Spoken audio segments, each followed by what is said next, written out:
Hello and welcome back to Scottish Independence Podcasts. In our studio this week, we're delighted to have data analyst Stuart Donald making a return appearance on the podcast. He has a new paper out, which is called Lifting the Lid on Britain's Pressure Cooker Politics.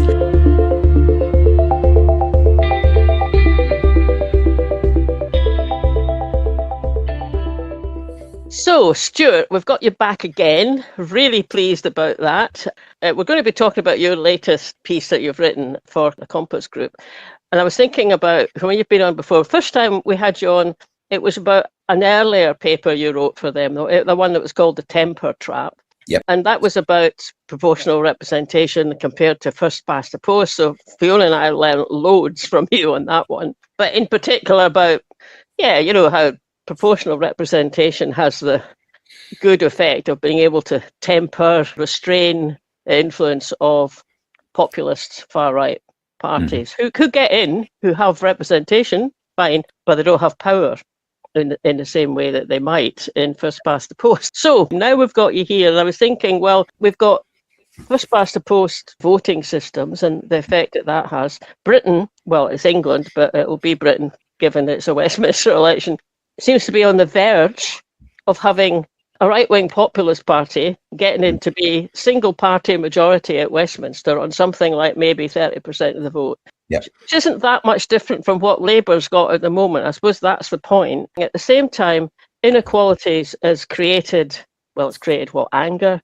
but it's also created pressure and it's affected people's voting patterns. So now we've got to the paper which is called Lifting the Lid on Britain's Pressure Cooker Politics, which I thought was really, really good title. So do you want to kick us off and just tell us, what you think yourself about where these ideas have come from and what the important ones are? And what I'm hoping with this, I'm in the process, early stages of trying to turn this into a book, is that there's a very clear link. It's clear in terms of the data that lines up just exactly as you summarised there, Marlene. But it's a complex story, but that can show that the story about inequality that the UK experiences in proportions that are far greater than any other comparator in Northwest Europe, like most of the rest of Europe, but let's just deal with our most natural peers. That outlier in terms of greater inequality, you can link directly to the way that our first past the post system has worked in the last 40 years. Okay, so it's not forever. The first past the post has been around for a long time. First past the post did a perfectly admirable job of reducing inequality between the war and the end of the 1970s, in lockstep with our PR using peers on the continent and the US and Australia, and other countries that use first past the post. Then something happened in 1980 that exposed the first past the post system as having this particular weakness, which the paper describes as allowing both the system, the polity, the wider establishment becoming captured, is the term that we use, by the package of policies that we refer to as neoliberalism. And that is, as we know, a small state approach, a very confident pro-market approach, reduce public spending, reduce regulation, hand as much as possible the reins to private energy, private enterprise, private money, and so on. All things that have been adopted and have been successful across all of the Western world, including the countries that use PR, but that have been, I would say, disastrous in some senses for countries that use first past the post, not least the US with Trump and us, as you trailed there, on the verge of potentially voting in Nigel Farage and his populist right party. These outcomes are linked to inequality and are a result of that process with the electoral system in the neoliberal era. There was one of the graphs that I came across in that is about post-war income inequality, and I was really struck by it because they come down all the way down to about 1980, and that's PR countries, first past the post countries, and then after 1980 they go up. We think of that thing in the 80s as that which Thatcher, what she did, but actually neoliberalism then is sort of operating through Thatcher, so it was a wider global, wider concept. So that's right. I mean, the way we consume that, and again, a lot of the way we think about this stuff is dominated by the domestic conversation. And we all know about the bad things that Thatcher did or the things that she did that we didn't like. But the same thing happened in the US. The same thing happened in Australia and New Zealand and Canada, and all of those countries use very similar mechanisms, right? 4 of them use almost exactly the same mechanism as us, or 3 of them anyway. The US is very similar at sort of like constituency level. It's obviously got a presidential layer. Australia's slightly different. It's got an AV, system, which is still majoritarian. So ultimately, the thing they've all got in common is they've got 2 parties. You only ever really have 2 parties. And I mean, the work focuses in the UK, but it tries to do as much of a job to show the parallel across these other countries, just to make credible, the story of the UK. Because the biggest challenge, and this is where I am in the book, is, there are a lot of people that have written. I think the guys at Goodhart wrote a book called Somewhere Anywhere, I think it's called, right? So it's very, very influential just after Brexit.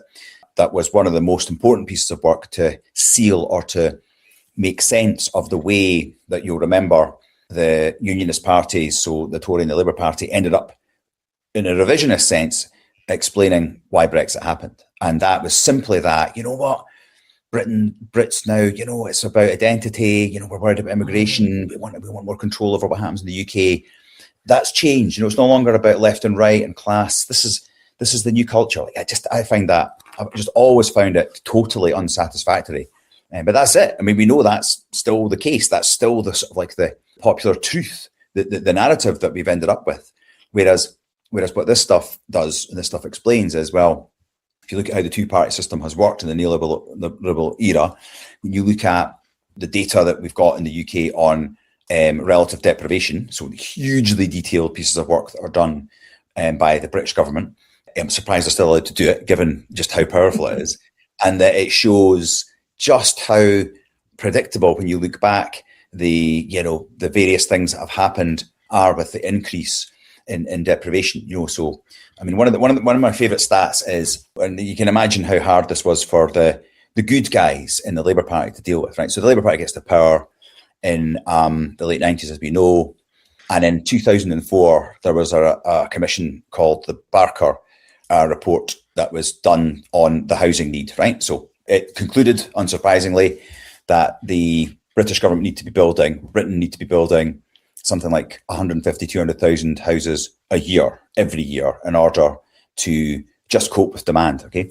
And so this was done by the Labour Party, consumed by the Labour Party, but then what did they do? Nothing, right? Why? Because they understood that if they acted on this, then it would bring down house prices, okay? And that would mean that in the core constituencies that they'd won, the marginal constituencies of the UK, where there reside lots of people that have houses that now have inflated values, that they would be very angry about that and they wouldn't vote for the Labour Party. Can you imagine that being a genuine sort of progressive in the Labour Party in that era and having to accept that you were not going to do this, right? But simply because it was going to compromise your chance of staying in power. So what they did instead was they increased the housing benefit in terms of the welfare benefit for housing, because that way they were able to sort of deal with some of the people that were going to be denied access to either certainly renting houses as a result of rents going up in line with house prices. To the extent that over the period of 97 to 2010, the UK's average spend on welfare, housing welfare, was something like 1.4, 1.5% of GDP. That was like almost 4 times as high as the average in the super generous welfare countries of northwestern Europe. And you look at the stat and it sort of like stands like completely out of kilter with all the other welfare comparisons where the UK is rock bottom, pensions, unemployment benefit and so on. And of course, it's even uglier, right? In the sense that, when you get to understand it, this is what the Labour Party, the progressive so-called left-leaning Labour Party, thought that it had to do or chose to do in order to protect its position in power. What a disaster, what an absolute disaster. Yeah. And blaming the people in receipt of the benefit that they need because rich people are being protected at their expense. And you could draw a straight line from that approach to what's happening now with, look at the size of our welfare bill. Let's cut the winter fuel payment. Let's get rid of the disability support. It's moral. Just the way you've said it there, I'm fizzing. I'm absolutely furious. So, and that's with the 2 of us sitting in properties that are worth hell of a lot more than when we bought them. And that reflection, Fiona, that you make there about this going towards the idea of we must punish the undeserving, or anyone that has benefits or that gets benefits or excessive benefits is somehow undeserving. That's part of this idea of capture. That's not just that the Labour Party, even by then, still now have to be much more parsimonious, right, with public spending, or face the risk that the British establishment press does to them what they did to Corbyn, who, by the way, was not even going to be as aggressive, right, or as generous in his public spending in his 2019 manifesto as Angela Merkel, leading a centre-right coalition, was being at that time in Germany, right? So again, this is the capture story. This is what happens as experienced by the UK when you live under a regime that becomes so absorbed by neoliberal thinking that it doesn't know to. It's normalised the extent it just becomes. It's normalised. Yeah. First chapter, it starts off. It's called The Middle Class Revolt. Yeah. And that's about, neoliberal capturing inequalities. But I'm just a bit taken aback. But I was thinking, well, was it ever the middle classes who voted for Labour, and then now what? Now they've stopped voting for Labour. But tell us a bit more about that middle class revolt. Right. So that's my big hook to try and get people interested, and it is probably the most important, if you want, outlier in the story of why this whole thing to do with inequality, first past the post, and neoliberalism matters. And it's because it now attacks the middle class. So I'm sort of almost discounting that there will be in our country, our countries, the UK countries, as in any other European country, a group of people that are unfortunately going to feel like the disenfranchised, if you want, the structural, long-term, the lower income people, the people that end up voting for the popular strike parties in the Norways and the Austrias and so on. And they're a significant community, but they're typically about between 10 and 20% in terms of how they vote, and that's the mainstay of the people that support popular strike parties in those countries, right? So just to be clear here, I mean, I'm not looking at that and sort of casually saying that's okay. That's the challenge, right? For countries where there is going to be any level of inequality, you're going to have that. We all have to drive towards that, and that's the case in the UK as well. However, the big differentiator is that something like it's getting on towards the majority of people that are lining up to vote for reform are not from that community. They are not the lower income, disenfranchised, the sort of like the older white male that lives outside the metropoles and so on. They are now literally millions of them, people that we would otherwise consider to be conventional middle class people, right? People that live in Middle England, so the shires, the rural areas of the East Anglia, the East Midlands, the South East and South West, that have been voting for the Conservative Party all their lives, that voted for the Conservative Party throughout the Blair years, that have voted for the Tories or returned Tory MPs all the way back to the Second World War, right? These seats are now the ones that are the really key ones in turning to Farage. They are the same seats and the same areas that voted most aggressively for Brexit. They were where the strongest concentrations of the Brexit vote were. And that's another thing the paper draws out. It links, we had a signal. We saw this coming. We could have seen this coming. You could have mapped the Brexit vote to where the hotspots were for Vote Leave and looked at the relative deprivation stats, and you would have seen an overwhelming correlation. But we didn't, because we're captured by neoliberalism, and we said, no, it's culture, it's Europe, we don't like Europe, and we don't like immigrants, blah, blah. Here we are now with this phenomenon about to happen. And the reason that Farage, and you're right when you said at the top there that, on the brink of potentially winning power with something like the same amount of votes as Labour, the modelling shows that they don't even need that much, because what they've done is they've now got an unprecedented, if you want, fusion of traditional Labour seats in Northern England, of which there are about 100 from the 143 super staunch Labour seats. This is data from about, early in the year, April. 100 of those lining up to vote and return a Reform MP. And then about 180, 190 Tory seats that have always been Tory in the southeast of England, the middle class, Middle England part of the vote here. So you put that together, that's getting on for 250, 300 seats potentially. And that's where Farage and his power would come from. So an even more impressive leverage, right, from 30% up to about 55, 60% of the seats than Tory Labour have done. That's fascinating, because one of the speakers at the event we've just been to was in Makerfield campaigning for Burnham. And he said that he went into areas that were leafy, owner-occupied, 2 cars in the driveway, and all you could see was a sea of reform posters. So he was actually surprised at the result going for Burnham. That's really interesting what you've said, because that's borne out with that. It just didn't quite get the numbers at the end. And I think possibly because their candidate was appalling, the reform candidate. So had they had a better candidate, then perhaps that would have gone the other way. Oh, scary. Yeah, and the Lib Dems and the Greens also kind of backed off a bit, didn't they? They weren't really pushing it, because they could see that they didn't want to split the vote. But I mean, it's interesting as well what you said about, if we just looked, we would have seen correlation between, I mean, you use this phrase, downwardly mobile seats and leave votes. So tell us what downwardly mobile indicates. So that term is meant to mean people that have experienced and lived a deterioration in their quality of life, which means that whilst those people south of the sort of the north-south divide line there are, in a static sense, not living in what the data says is deprived areas, right? So most of the deprived areas are actually in the north.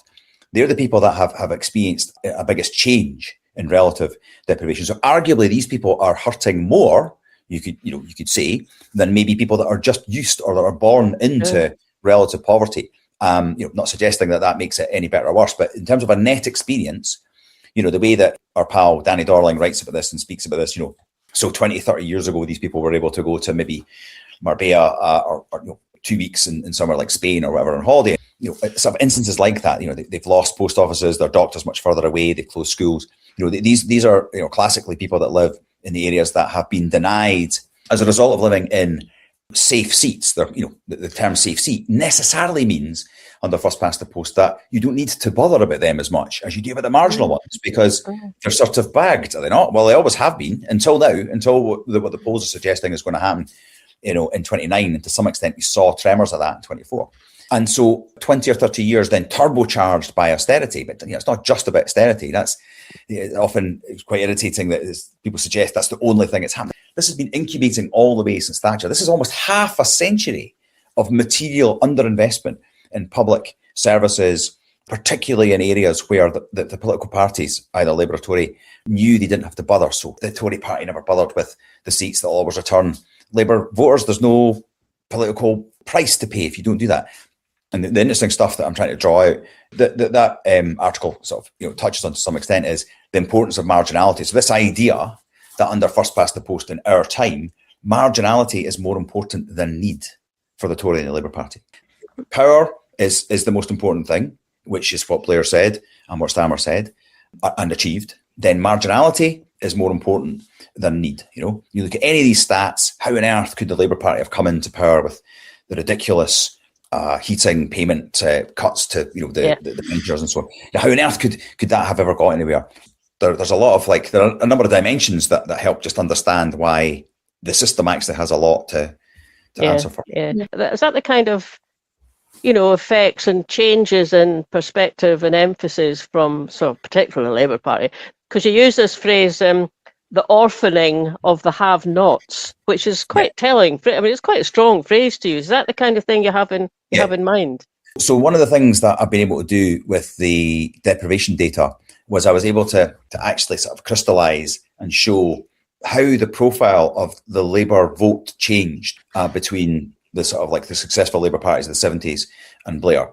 And what it shows is that I think it's about maybe a third, or so maybe it's a third of the seats that they won in 97 were in areas that had much lower levels of deprivation. So they were able to attract votes or win seats in areas where very different from the bedrock, the backdrop of the poorer Northern English, traditionally the Scottish West Coast of Scotland voters. What that does then, it means then that they're beholden to the needs of then their new middle class voters, particularly when you see that the more marginal seats were the new ones they'd won, so the middle class ones. Okay, so they're not just new and people they need to care about, but they're the more precarious ones, right? And when you've got this approach where you've got no regionalisation because nothing's decentralised in the UK, everything is run from London and so on, then you can apply these one size fits all policies.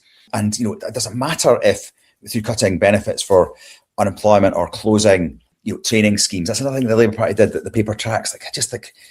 I don't know how people coped with this from a progressive perspective, like the way that they deliberately focused on, you know, targeting labour market activations of schemes that were ones that would speak to the middle class, that they were not being overly generous to the undeserving, that they couldn't go back and revisit the disastrous training schemes. I remember the YTS scheme and so on, that had very bad names and they were very expensive and badly run.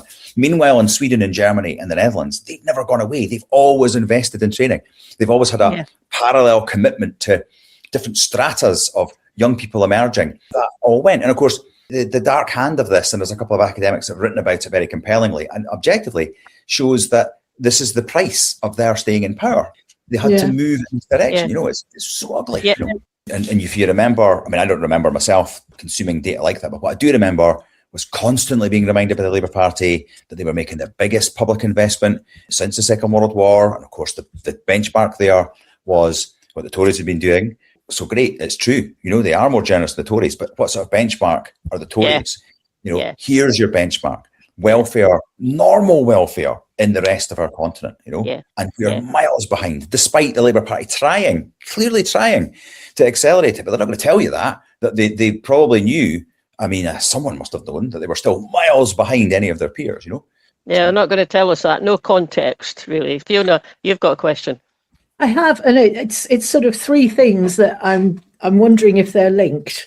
The first is that in order for Labour to do those, essentially a programme of austerity, but try and pretend it's something else, they also have to tell themselves lots of myths about money and the fact that they're currency creators and the fact that, you know, debt and deficit are not the same thing. And, you know, they're going for this idea of the household budget equals the treasury and all these things, which we know is not the way it works. And they've got much more, they can make more choices than they're choosing. But the other thing that popped into my mind when you were saying that is that, as well as the housing example you gave, we've also got the sort of universal credit idea, which subsidizes low wages. And having a minimum wage, I've observed over the last 5 years or so that has become the standard wage, not the minimum wage. And then the other thread that I was thinking about was that squeezed middle would possibly have made up a large part of the donations to political parties. But if they're squeezed, it's the wealthier guys who are donating to the Labour Party, and not only just in this country, but from who knows where, and buying power with it. So it's kind of reinforcing this path that they're on. I think that's right. I mean, what you're saying is the Labour Party's journey to the middle ground results in all of that. So they take forward the thinking around like universal credit. They're going to get donations from wealthier groups. You know, they have to do that. You know, Blair, you know, needed to get the backing of the press, and he did that reasonably successfully. But they required, you know, that Blair play the game in what him and Clinton came to very euphemistically refer to as the third way. Like, you know, it wasn't really a third way. It was just a sort of a slightly less blue version of what the Tories were doing or red in the US, you know. And we now know that, you know, I mean, it's the same. I mean, I've not done the work on the US, but it's very difficult if you understand and accept this stuff to make sense of what's happening in the US other than through this way. You know, there's no way there are educated, happy people voting for a profile like Donald Trump. Right, it's the output of misery, of people that are, if not they are, on their way to feeling like they've got nothing less to lose. They want to smash the establishment. You know, I was talking to my mum about this the other night, the days of Clinton and Blair when we had sensible US presidents, and we were just talking about but actually, you know, they are as guilty as our Labour Party for their failure. You know, being the putative left voice, right? Given there are only two of your choice. To have allowed all these people to become so unhappy that there's tens of millions of people prepared to vote for Trump, you know, not once, but now twice. And that we have, you know, millions of people, I mean, literally millions of people, most of them south of the border in these areas we've spoken about, that will still vote for reform. You know, we'll see what Andy Burnham does, but, you know, Well, I don't think he's going to do anything any different, because what you're describing is a sort of circling of the drain, and it's just self-perpetuating. And the more that they go down this path, the more extreme they seem to have to get, and the more it shifts the influence over the party. And, you know, who's subsidizing the well-off? Well, it's the poor people. How do they get off this track, or can they get off this track? Well, I wouldn't say, I suppose it is a hope, because, you know, we need this island to be functioning and as happy as possible, right? Regardless of what happens to Scotland. So the corollary of all the work I've done and just what you suggest there is, well, it just continues to spiral out of control, right? If you never acknowledge that there has been 50 years of failed redistribution, right? So you create this gap that in people that don't vote, fine, we don't care about them. That's the whole point, by the way, you refer to the orphaning point was, you know, the Labour Party worked out, you know, whether they did it consciously of this or not, they didn't need the votes of many hundreds of thousands of traditional Labour voters. And so if they stopped voting, it didn't matter, which means they've been forgotten. Okay. That's a very dangerous community of people. But even more dangerous are, you know, the Middle England Tory voters that are feeling the same consequences at their level, right? But have voted with their feet, first with Brexit and now what they're threatening with reform. You know, so that's you know, if we don't change how the system works, and we can never acknowledge or say a word like redistribution that, you know, gets parked in mad lefty sort of, you know, pigeonhole over here. Meanwhile, it's normal everywhere else in Western Europe. If we can't ever recognise that that's at the heart of the failure here, then it just continues to spiral out of control. And that's why my hope is that Burnham, who has been a very vocal, in fact, the lead voice in the sort of Labour for a New Democracy communities operating, you know, in the Labour Party, so you know, a fringe group that have done a lot of very hard work to try and work out how to get PR into the Constitution. They've done that successfully. They've won over many of the big unions and so on. So there's actually more formal support for PI than there's ever been in the Labour Party, and I think probably across England. Their champion has been Burnham. He said he's still pro-PR. I think he's ruled it out for this Parliament. He did that maybe about a year ago. So he's assuming he's going to win again, and yet he's leaving a system in place that's going to make it less likely that they'll win again.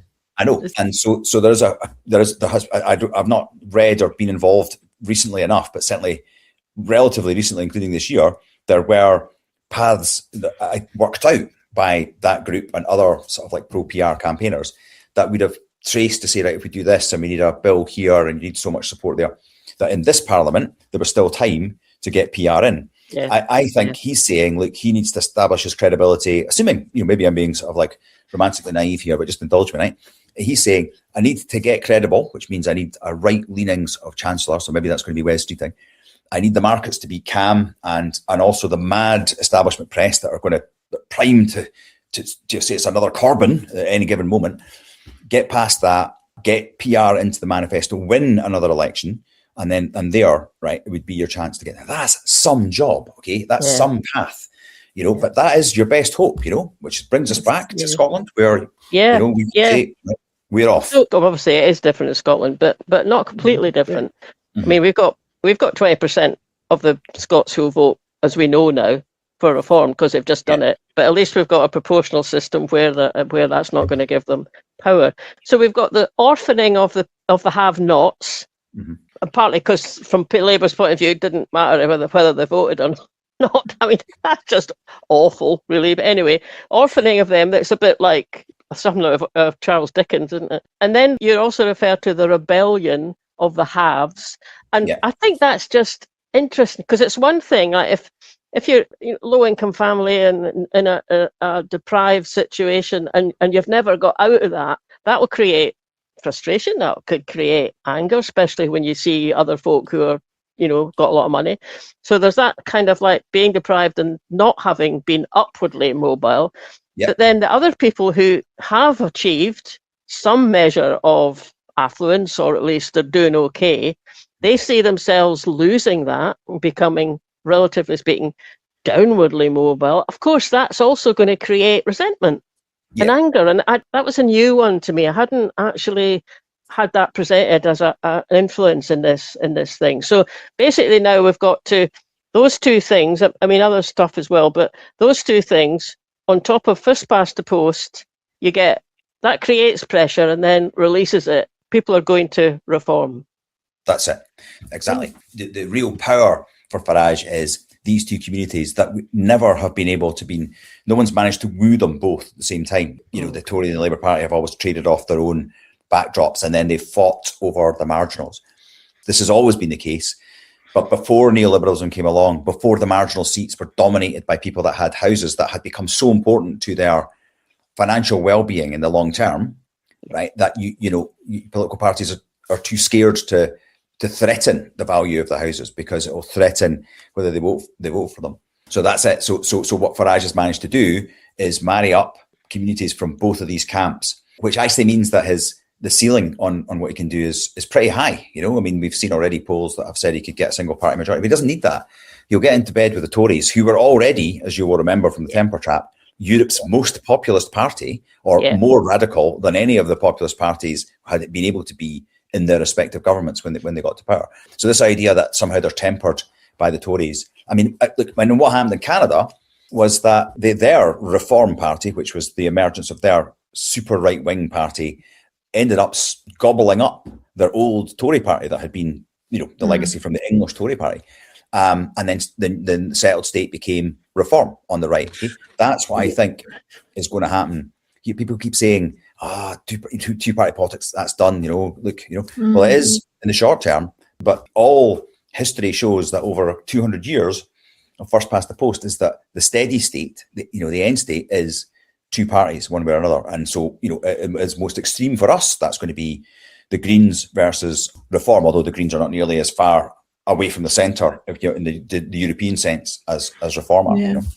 There's another dimension, I think, which is that whole social media, right-wing press, communications and narrative spinning, because what has seemed to me to keep Reform vote a lid on it has been people's distaste for their racism and the narrative and the blaming of other communities.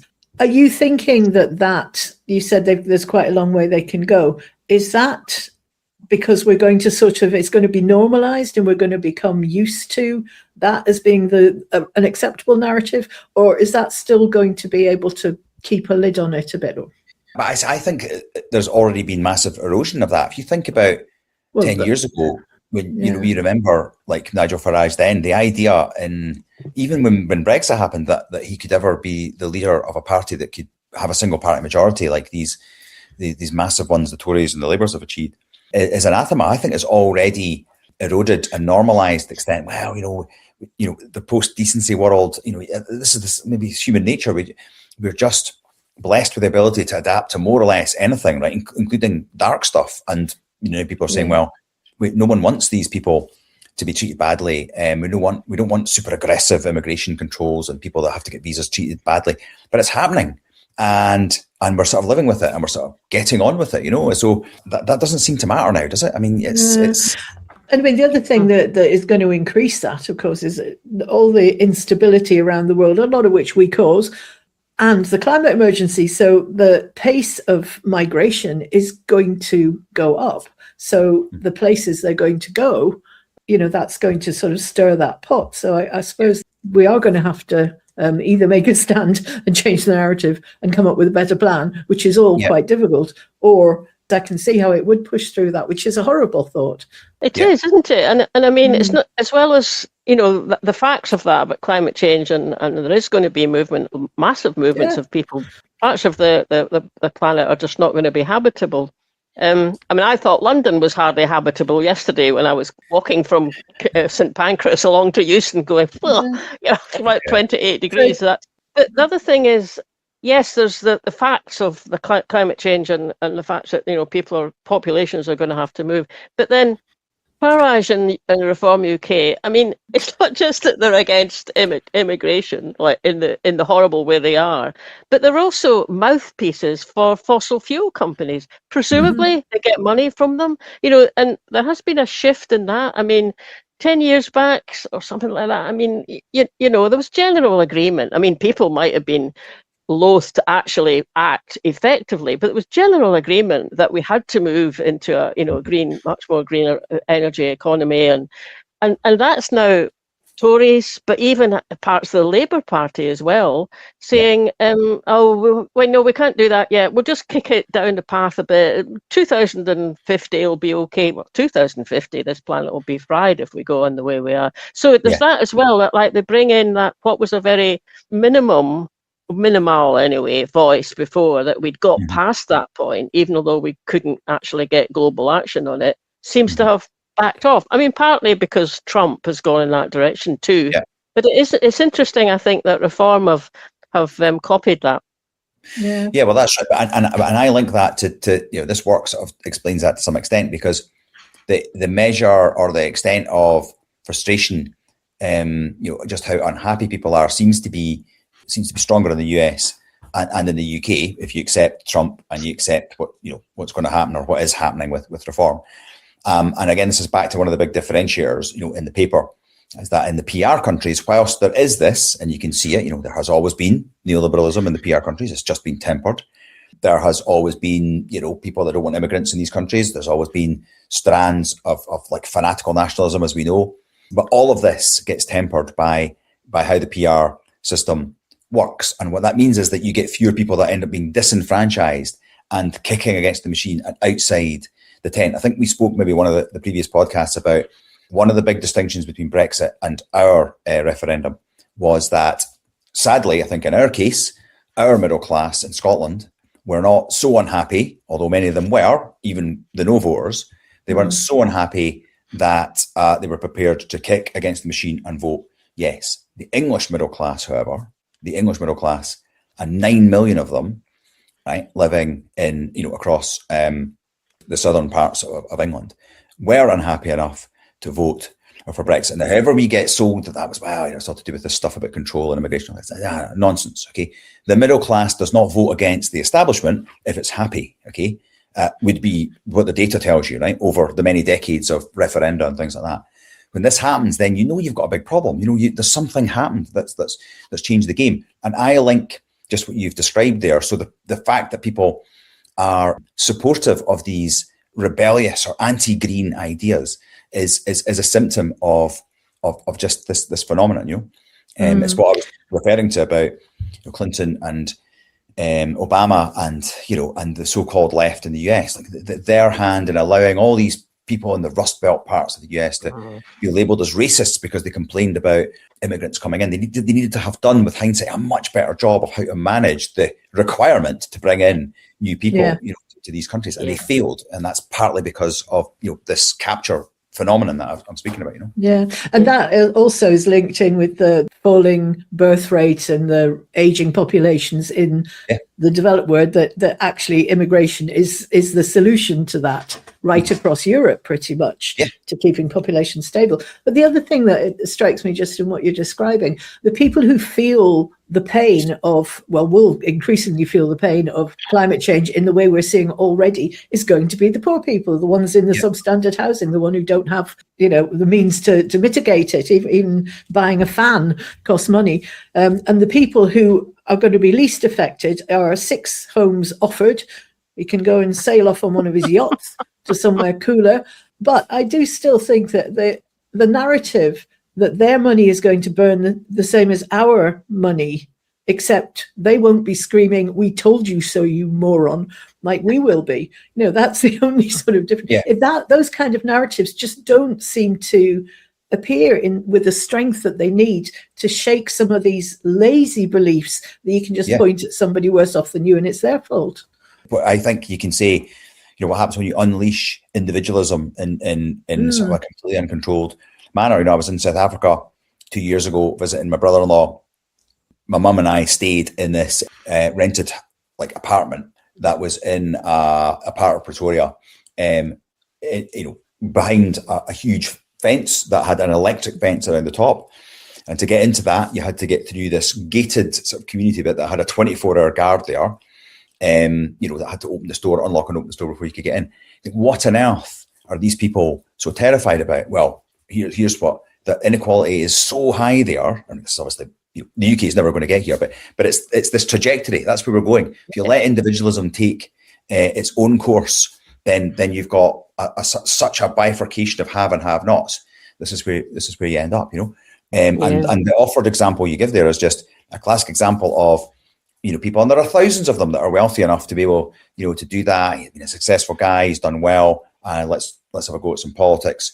You couldn't think of anybody that's more of a sort of an archetypal, like, Tory sort of, and he's in politics as far as I can see, because he actually does believe in the, strident neoliberalism of, like, of the Thatcher era, or as it's played back to us by this sort of the neoconservative movement, But how does that model work in a world like South Africa? It becomes more and more dangerous. You need more and more wealth to protect yourself. You need your own gated.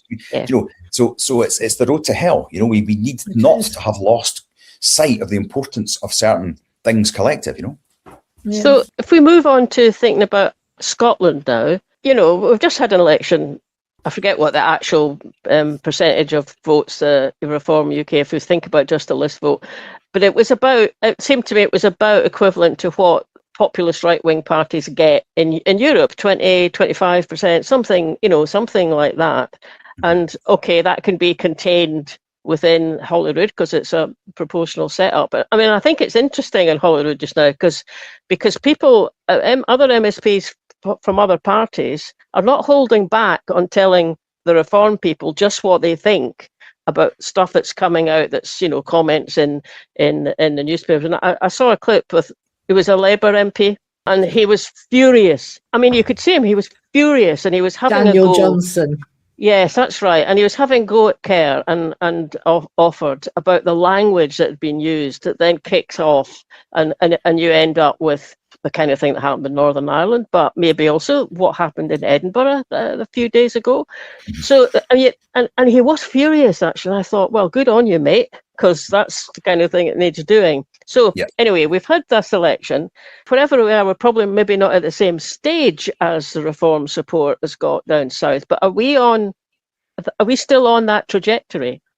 Well, I don't think so, because we don't have such a big community of middle class people that have ended up being disenfranchised or feeling disenfranchised. I haven't actually done a huge amount of work into the space, but if you say there is a community like that in Scotland today, then it would be maybe some of the people that maybe, I don't know, that work for the state in Scotland that would map to maybe that middle England sort of segment there that are unhappy, but they would vote for the SNP because that's another thing that we've got here, I suppose, that however you conceive of why anybody would be a supporter of independence, well, there are lots of different reasons, and some might be linked to, I'm blaming the UK for this, I want out, I want to vote for independence. And the character of that option there isn't characterized by these classically populist right, phenomena, because, and this is where, again, I wrote a paper on this for Commonweal, the hidden inefficiency in the Scottish system. It isn't just the constitutional question, right, which can't be answered, and neither side can give, it would appear, right, on that.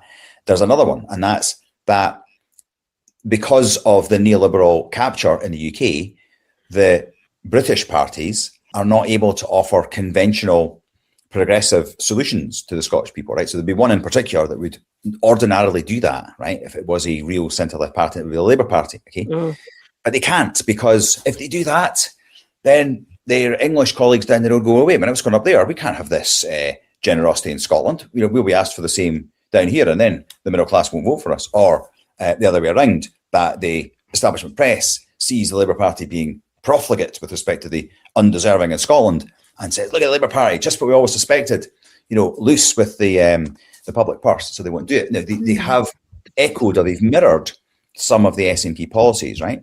But that's just through the sort of obligations, opportunistic politics, rather than their commitment to this sort of very normal progressive European politics, right? You see everywhere in every other country, the child payment and so on. So it's only the SNP and the Greens that are able to occupy that progressive space. So again, I don't have the data on this, but if you assume that not everyone votes for the SNP singularly because they want independence, that there are some people that are more motivated by the fact they can see the SNP will provide these sort of solutions. That was a part of their campaign, wasn't it? It wasn't just vote for independence, it was vote to not lose all the things we've already given you. But can I just ask about that middle class? The group who voted most for reform are still older white men with lower educational levels. And there was a poll that Persuasion UK did that we did a show on a couple of weeks ago, actually, that still bore that out, which is not my mental picture of a middle class person. So do you think that's going to shift because of the thing you're describing? And if it does, are they going to remain with reform, or will they be looking for somewhere else or somewhere worse? Maybe. I suppose I don't have a handle on the exact profile, but certainly, the community I'm talking about, the middle class voters, they're not obviously, when you look at how the deprivation stats break down, the very wealthier English shire seats consistently vote Tory. They're the much less deprived, and they would have also been Tories that voted Remain, right? Again, there's a link between happiness and voting for Remain, but again, England is just, as you know, much deeper and richer in lots of ways, much bigger population, but it has a much bigger bank of Tory voters, and that's the big problem is in this, right? So if from a data perspective, how useful they are, because, if they start getting upset, then in this sort of data, it's quite easy to interpret what's going on. And it's just what happens, again, Darling being the daddy of this sort of stuff, when you lose control of inequality, it eats from the bottom up, right? Yeah. It's happening. Now, what's interesting about Scotland is, and again, I just haven't found the data on this. So, I mean, I can't go beyond what I understand, but there seems to be two communities of reform voters here. There's like the Northeast, right, where interests are different. So fishing, perceptions about that in the EU, the oil industry, their own sort of identity being different from the Central Belt. And they're wealthier. So they're not like, if you want, the poorer areas of, That's true. And farmers as well. I've got a slide that came from that thing that actually you might find interesting, in that it was the top issues for people. These are the Scottish results, and it was per party what the top issues were. So just the top couple of them. So all Scottish voters, the single most important issue they said was cost of living, followed by NHS, followed by immigration. SNP was cost of living, EU, and then the Constitution. Labour was NHS, cost of living, education. Reform, number one, immigration, asylum, and then the cost of living, which sort of ties in with what you're saying. And then the future of the North Sea, which again brings in that fossil fuel thing. And they were the first ones out of that lot who actually say something about tax. So again, they don't want to pay tax, but they don't want to lose their whatever they've got. And then the Conservatives were very, very similar to Reform. The only difference was the order in which two of them came. So they were NHS first, then cost of living, then the future of the North Sea, then immigration, and then tax. So there is an interesting read across that. There is, isn't there? Although it's kind of, I mean, I can see what your other kind of data that's in that paper. It's like you can see there's a big shift from Tory voters over to be now being Reform voters. And I was also thinking, the thing is, when it's first past the post, it's a small percentage of swing voters who decide these things. I mean, you're used to, I'd kind of watch the results coming in. I think, how can someone vote Tory one election and then they sport voting Labour another? And I mean, you can think that, oh well, they're not very Tory and they're not very Labour, so yeah, they can do it. But the point is, they're not very these days. Well, they're not very different. Exactly. Yeah, exactly. But also, you don't need a large number of people to switch their vote when it's first past the post, do you? Well, that's a very, very interesting point, because again, and this is covered in like one of the middle chapters, and that's British democracy is even cruder than we think it is, right? Because actually, what happened under Blair, but even more so under Stammer, was not that you present the Labour parties of those two eras won the election and they get lauded and they've done really well and so on. But what the Labour Party in modern times has to do is not woo people to vote for them. It's to woo Tories not to vote for the Tories. It's to convince enough, and we're talking hundreds of thousands of Tory voters here, that they're not going to do anything daft, i.e. start spending money on the undeserving, that they're going to start doing things that will mean that maybe their house value comes down or they have to pay more tax. Okay, if those Tory voters can be confident, because assuming they're also very grumpy with their home team, that the Labour Party are going to behave, then they won't vote. And that was the case with Blair. It was never really explained like that. So Blair managed to get away with it. He wooed millions of Tories. He did. There was about, I think, 1 million of new Tories, or Tories that had been Tory voters before that voted for him. But there was many more, right? I can't remember what it was, maybe 2 million that didn't vote Tory, right, that had voted Tory in the past, either voted for the Lib Dems or didn't vote at all. And that was magnified under Starmer's era. So that's it. So basically, British politics is about the Tory and the Labour Party. Let's see, obviously, we think things are changing. And what matters is the extent to which the Tories are grumpy with the party and whether they think the other lot are going to behave sensibly enough. Like, that's really what determines who gets into power. Like, I mean, that's not the works. Yeah.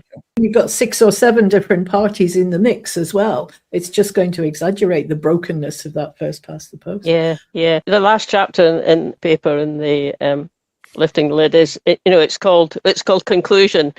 There's only one remaining lever. There's only one thing now, you reckon, that can get us out of this mess, and it could conceivably, very likely, stop Farage taking over number 10, and that's about changing the voting system. Now, we touched it, I think it was about half an hour ago, we did actually touch on that and how likely it is that Andy Burnham would move in that direction.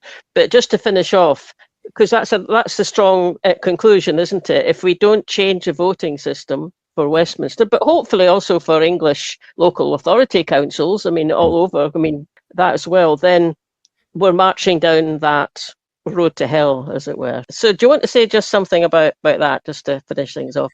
Yeah, well, that's it, and so you have to hope that that's what Burnham is able to do. I mean, he's going to be Prime Minister.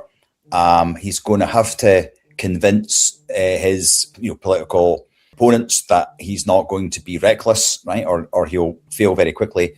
But somehow he has to shoehorn in this thing that's going to absolutely fundamentally destabilise the old English establishment that is the bedrock, right? The part of the UK south of the Trent that has run the show and set the tone of everything for the last 200 or 300 years. And they're going to understand that. So there's going to be an enormous fight to stop that. It will make Brexit look like a storm in a teacup, and this is why people at Rees-Mogg are coming out with these ditties. Burnham's really dangerous. And there's a few people I think understand this. That's what we're talking about. If you pull the rug from the establishment party, right? Let's face it, it's the Tories, right? I mean, the Labour Party have had to move there. Farage is trading in that space, right? He knows he has to. If you pull the rug from them by removing, the first past the post weirdness, then it changes everything, And so for that reason, I think it's very hard to imagine that he gets there. But there's no one else of his credibility, right, that has emerged and that has been as resolutely committed to this as Burnham. So, good luck. Yeah, but that was in a different role, wasn't it? And I mean, already he has said he was going to tear up the Barnett formula. He's U-turned on that. I mean, at what point does a U-turn and U-turn become just a spin? That seems to be where he is. And it seems to me that he's literally adopting exactly the same track as Starmer, but just with slightly more personality, which is of no use to anybody. I don't see him taking on that first past the post thing. And I think as a result, and I will personally blame him for it, we are going to end up with Farage, I think, because of the voting system, because they won't tackle it. Maybe we should lead by example and change the Scottish one to be, although it's working to our advantage, we're slightly guilty of this as well. The Welsh have moved forward to a more proportional one. Maybe we should do that as well. Yeah, maybe we should. I think that's not a bad idea. I mean, the one that we've got doesn't really work as well as it should. It's partially proportional, as we know. But yeah, I mean, it really is high stakes, I think. And you say, if Burnham fails, that's the end of the Labour Party, and so one way or another, something's going to change, which means for Scotland, we'll get an opportunity to do something. Exactly. Well, that's and it's a shame it's going to take something that'll destroy huge parts of the island, but them's the breaks, I suppose. Yeah. Great. Well, look, that's just been fascinating. Absolutely fascinating. I'm going to go and listen to it all again and just sort of make sure think it through and read the paper as well. I'll put the link to your paper in the notes because I'm sure people will want to delve into this. Definitely. They can go with. Okay. No, well, listen, thank you very much for having me. I'm always delighted to come and speak. So, great stuff, and hopefully speak soon. So, smashing. Okay. Thanks for coming. Thanks for listening, everybody. Hope you enjoyed that. Don't forget to subscribe to us wherever you get your podcasts. And if you're listening on YouTube, you can click the little bell and you get a reminder whenever we put out a new episode, which is every Friday. And sign up for our mailing list. You can do that from the website. And we always send one out at the beginning of each month to tell you what's happening. Last but not least, you can buy us a coffee on coffee.com. And we'll catch you later. Bye now.